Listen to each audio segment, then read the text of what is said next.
Hello friends, you are most welcome to your YouTube channel. Friends, हम पिछली कक्षा में class 12th English textbook का second chapter lost spring का जो है, ठीक है, थर्ड और फोर्थ पैसेज हमने स्टडी किया था। सो आज हम इसका जो फिफ्थ वाला पैसेज है और देखते हैं, अगर टाइम मिला तो आगे के भी पैसेज स्टडी कर देंगे। ठीक, तो चलिए आप लोग अपनी अपनी किताब खोल लीजिए और वीडियो को शुरू करते हैं। देखिए,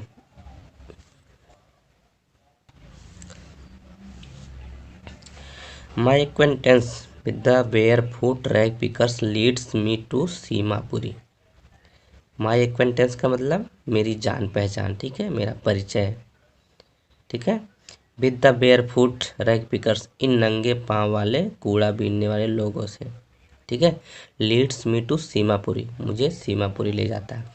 अर्थात इन नंगे पैर वाले कूड़ा बीनने वाले लोगों से मेरी पहचान या मेरा परिचय लीड्स मी टू सीमापुरी, मुझे सीमापुरी ले जाता है। A place on the periphery of Delhi, और सीमापुरी क्या है? A place on the periphery of Delhi, और सीमापुरी जो है दिल्ली के, देखिए पेरीफरी का मतलब क्या होता है? सीमा, है ना। दिल्ली की सीमा पर स्थित एक स्थान है, ठीक है। 8 माइल्स अवे फ्रॉम इट, फिर भी यह दिल्ली से काफ़ी दूर, यानी बहुत कई मील दूर है, ठीक है ना। कह रहा है कि इन नंगे पाँव वाले कूड़ा बीनने वाले लोगों से मेरी पहचान मुझे सीमापुरी ले जाता है, जो दिल्ली की सीमा पर स्थित एक स्थान है, फिर भी यह दिल्ली से काफ़ी दूर है या कई मील दूर है। मेटाफोरिकली अर्थात लाक्षणिक रूप से, है ना।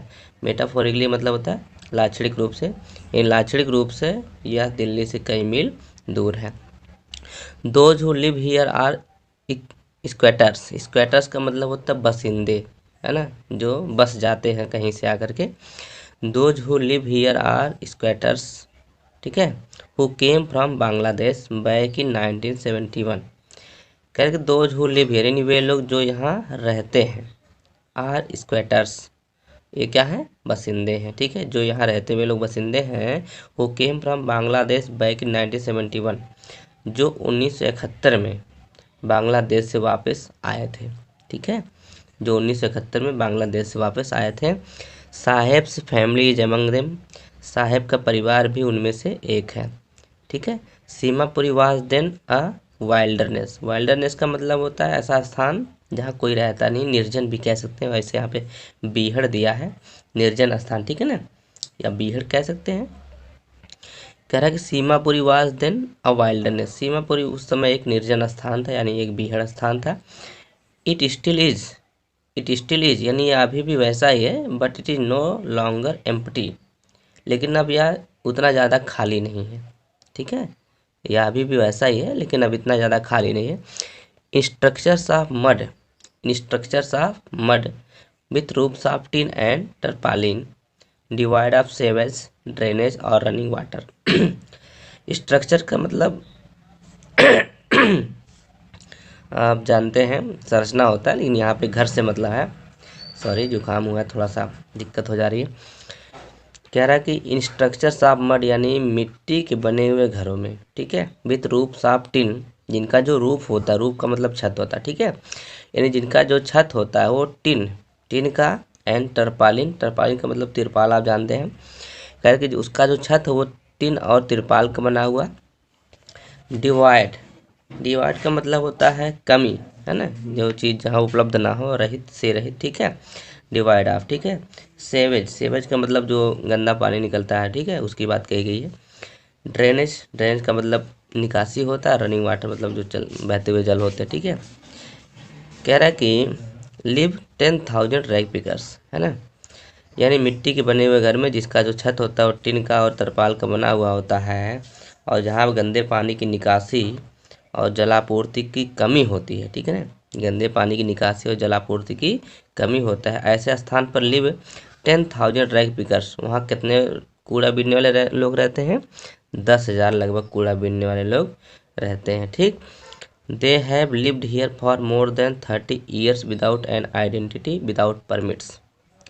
They have lived here for more than 30 years without an identity, without permits, यानी वे लोग यहाँ बिना किसी आइडेंटिटी के यानी बिना किसी पहचान के, विदाउट परमिट यानी बिना किसी इजाज़त के, लगभग 30 सालों से ज़्यादा, है ना, लगभग 30 सालों से यहाँ रह रहे थे। ठीक है, वे लोग यहाँ बिना किसी पहचान और बिना किसी इजाज़त के लगभग 30 साल से या 30 साल से अधिक से वे यहाँ रहते थे।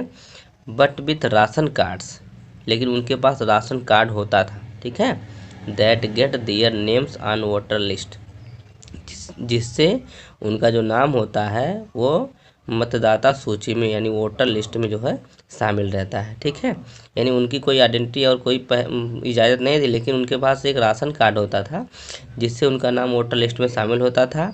And enable them two by grains, और जिसकी वजह से वे लोग ग्रेन माने अनाज खरीदने में सक्षम होते थे। ठीक है ना, इनेबल होते थे, जिसकी वजह से वे अनाज खरीदने में क्या होते थे, सक्षम होते थे। Food is more important for survival than an identity, यानी फूड जो होता है एक पहचान की अपेक्षा, ठीक है, फूड जो होता है वो एक पहचान की अपेक्षा जीवन जीने के लिए ज़्यादा आवश्यक होता है। ठीक है, food is more important for survival than an identity, यानी जो भोजन होता है वो मोर इम्पॉर्टेंट है, ज़्यादा महत्वपूर्ण होता है, फॉर सर्वाइवल माने जीवन जीने के लिए, देन एन आइडेंटिटी माने एक पहचान की अपेक्षा, यानी एक पहचान की अपेक्षा जीवन जीने के लिए भोजन जो होता है वो ज़्यादा ज़रूरी होता है। If at the end of the day we can feed our families and go to bed without an aching stomach, aching का मतलब दर्द होता है, जानते हैं आप लोग। We would rather live here than in the fields that give us no grain, says a group of women in tattered saris when I ask them why they left their beautiful land of green fields and reverse. ध्यान समझिए, यानी ये बात कह रही है कि वो जो है, जो लेखिका है वो पूछती हैं कुछ महिलाओं के ग्रुप से। ठीक है, तो वो जवाब देती हैं, देखिए ध्यान समझिए, वो जवाब क्या देती हैं, if at the end of the day, यानी यदि दिन के अंत में यानी शाम को, we can feed our families, है ना, हम अपने परिवार को भोजन खिला दें, and go to bed without an aching stomach, और बिना पेट में दर्द के हम अपने बिस्तर पर आराम से सो जाएं, we would rather live here than in the field, तो हमें उन खेतों की अपेक्षा यहाँ रहना ज़्यादा अच्छा होगा, है ना, हमें उन खेतों की अपेक्षा यहाँ रहना ज़्यादा अच्छा होगा, that give us no grain, जो हमें बिल्कुल अनाज नहीं देते हैं। ठीक है, तो ये बातें कौन बोलती हैं, से a group of women in tattered sari, tattered का मतलब होता है फटी पुरानी। ठीक है ना, कह रहे कि ये बातें जो होती है फटी पुरानी साड़ी पहने हुए एक महिलाओं के समूह ने कहा। ठीक है, ये बातें फटी पुरानी साड़ी पहने हुए महिलाओं के समूह ने कहा। मैंने आस्क देम, जब मैं उनसे पूछती हूँ, why they left their beautiful land of green fields and rivers, कि उन्होंने अपने, है ना, why they left their beautiful green field of beautiful land of green fields and rivers, यानी अपने हरे खेतों और नदियों के सुंदर भूमि को क्यों छोड़ दिया। ठीक है ना, अपने हरे खेतों और नदियों के सुंदर भूमि को क्यों छोड़ दिया, तब ये जवाब देती हैं। और क्या कहती हैं यहाँ पे मैंने आपको बताया कि यदि शाम को हम अपने परिवार को भोजन खिला दें और बिना पेट में दर्द किए हम अपने बिस्तर पर आराम से सो जाएं, तो हमें यहाँ रहना ज़्यादा अपेक्षा होगा उन खेतों की अपेक्षा जो खेत हमें बिल्कुल अनाज नहीं देते हैं। ठीक है ना, और ये बात कौन बोलता है, एक महिलाओं का ग्रुप जो है, एक महिलाओं का समूह बोलता है जो फटी पुरानी साड़ी पहने हुए है ना, जब लेखिका उनसे पूछती हैं। ठीक, wherever they find food, जहाँ कहीं भी उनको भोजन मिलता, दे पिच दियर टेंट्स, तो वे वहीं अपना टेंट यानी तंबू लगा लेते थे। दैट बिकम ट्रांजिस्ट होम्स, ट्रांजिस्ट का मतलब होता है अस्थाई, जो अस्थाई नहीं रहता है। ठीक है, कह रहे कि जो उनका अस्थाई घर होता है। Children grow up in them, यानी चिल्ड्रेन ग्रो अप इन, यानी जो बच्चे इनमें बढ़ रहे थे या बड़े हो रहे थे, बिकमिंग पार्टनर्स इन सर्वाइवल, है ना, इसी सर्वाइवल में, सर्वाइवल का मतलब होता है, मैंने बताया आपको, जीविका या उत्तर जीविका कह सकते हैं, या जीवन जीने की प्रक्रिया, है ना, इसी जीवन जीने की प्रक्रिया में उनके भागीदार हो रहे थे। ठीक है, यानी जिस तरह से उनके पूर्वज कूड़ा उड़ा बीन के अपना जीवन चला रहे थे, उसी तरह जो बच्चे बढ़ रहे थे तो वो लोग भी वही काम कर रहे थे। And survival in Seemapuri means rag picking, है ना। एंड देखिए कितना बढ़िया बात यहाँ पर बोला गया है कि मतलब सीमापुरी में जीवन जीना मतलब है कूड़ा बीनना, यानी जो व्यक्ति कूड़ा बीनेगा वही जीवन जी पाएगा, और कहाँ पे, सीमापुरी में। ठीक है, and survival in Seemapuri means rag picking, यानी सीमापुरी में जीवन जीना मतलब कूड़ा बीनना होता है। थ्रू द ईयर्स मैंने सालों भर, it has acquired the proportion of a fine art. Acquired का मतलब प्राप्त करना होता है, प्रोपोर्शन का मतलब भाग या रूप होता है। कह रहे हैं कि पूरे साल, इट हैज एक्वायर्ड यानी इसने प्राप्त कर लिया था, the proportion of a fine art यानी एक ललित कला, है ना, एक ललित कला के रूप को, है ना, ठीक है। थ्रू द ईयर्स मैंने सालों भर में या साल भर में, लगभग सालों में, इट हैज एक्वायर्ड द, देखिए दूसरी लाइन ऊपर अभी मैं दिखा दे रहा हूँ, कह रहे it has acquired the proportions of fine art, या जो है ललित कला का रूप प्राप्त कर लिया था, ठीक है, ठीक है। Garbage to them is gold, ठीक है, garbage to them is gold यानी उनके लिए कूड़ा का मतलब होता है गोल्ड यानी सोना चांदी, ठीक है, यानी रुपया पैसा, है ना। उनके लिए कूड़ा बीनना मतलब जो है क्या है, गोल्ड है यानी सोना, सोना है, ठीक है, यानी रुपया पैसा है। It is their daily bread यानी यह उनकी रोज़ की रोटी होती है। आ रूफ ओवर देयर हेड्स उनके सिर के ऊपर छत होता है। Even if it is a leaking roof भले ही यह छत लीक कर रहा है यानी टपक रहा हो, चू रहा हो, है ना, but for a child it is even more, किंतु एक बच्चे के लिए यह छत इससे कहीं ज़्यादा होता है, ठीक है ना। कह रहे कि बच्चे के लिए या इससे कहीं ज़्यादा होता है, ठीक है। It is their daily bread या उनकी रोज़ की रोटी होती है, यानी ये जो कूड़ा होता है ये उनकी रोज़ की रोटी होती है। आ रूफ ओवर देयर हेड्स और उनके सिरों के ऊपर एक छत भी होता है। Even if it is a leaking roof भले यह छत टपक रहा हो, but for a child it is even more, किंतु एक बच्चे के लिए या इससे कहीं ज़्यादा होता है या कहीं अधिक होता है। सो हमने इसको पैसेज नंबर 5 को स्टडी किया है। आप एक बार 2 बार इसको पढ़ेंगे एकदम आराम से आपको समझ में आ जाएगा। सो चलिए हम नेक्स्ट पैसेज को स्टडी करते हैं, पैसेज नंबर 6, ठीक है। देखिए यहाँ इन्वर्टेड कॉमा लगा है, इसका मतलब है ये बात किसी ने बोला है। अब आगे कौन बोला हम आगे देखेंगे। I sometimes find a rupee even a 10 rupee note says Saheb, है ना, साहेब सेज यानी ये बात कौन कहता है, साहेब कहता है। साहेब कहता है I sometimes find a rupee even a 10 rupee note, मैं कभी कभी 1 रुपया पा जाता हूँ। आई समटाइम्स फाइंड अ रुपी मुझे कभी कभी 1 रुपया मिल जाता है। इवन अ 10 रुपी नोट और कभी कभी 10 रुपये का नोट भी मिल जाता है, ठीक है। साहेब से, साहेब कहता है हिज आइज लाइटिंग अप, उसकी आंखें क्या है, चमक रही होती हैं।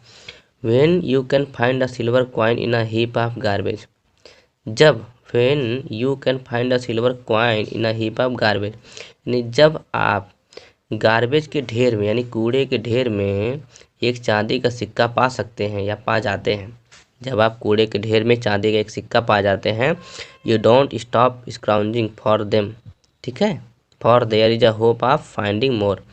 यू डोंट स्टॉप स्क्राउंजिंग यानी तब आप ढूंढना बंद नहीं कर देते, यानी जब कोई पा जाता है 1-2 रुपया या चांदी का सिक्का कुछ भी, तो वो ढूंढना बंद नहीं कर देता है।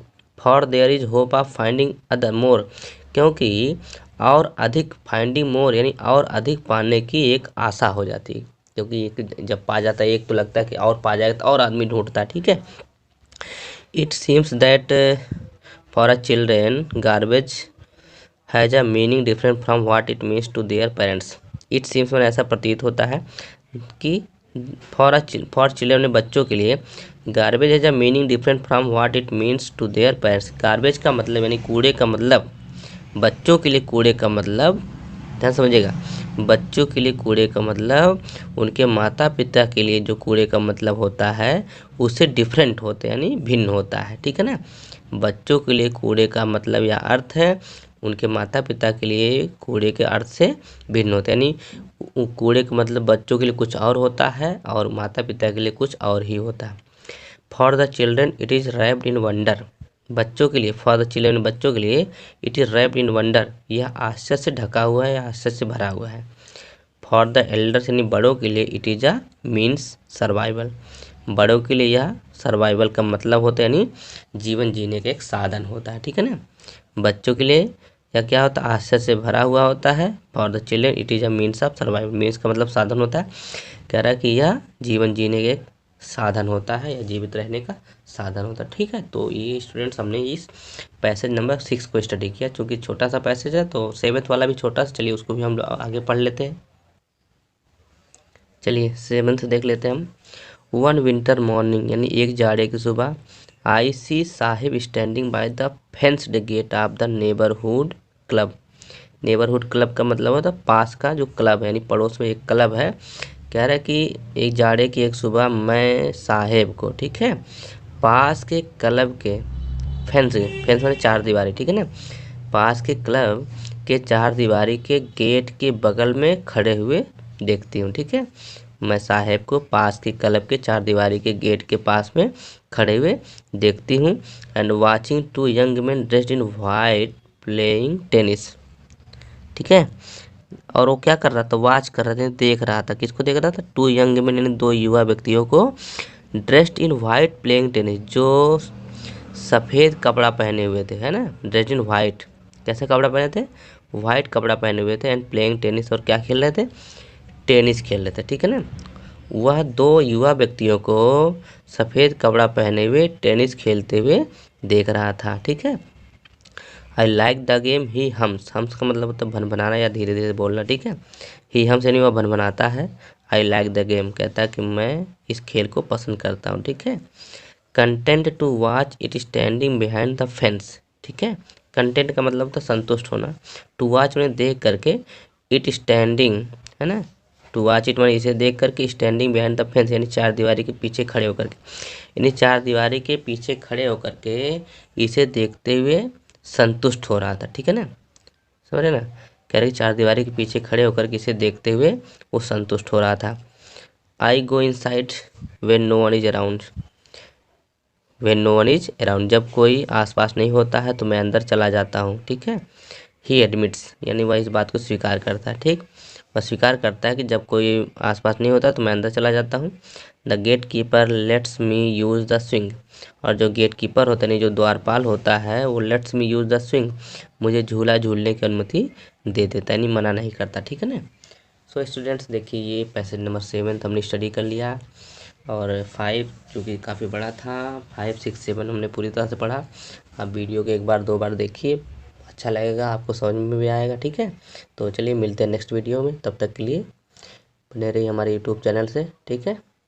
Thanks for watching this video.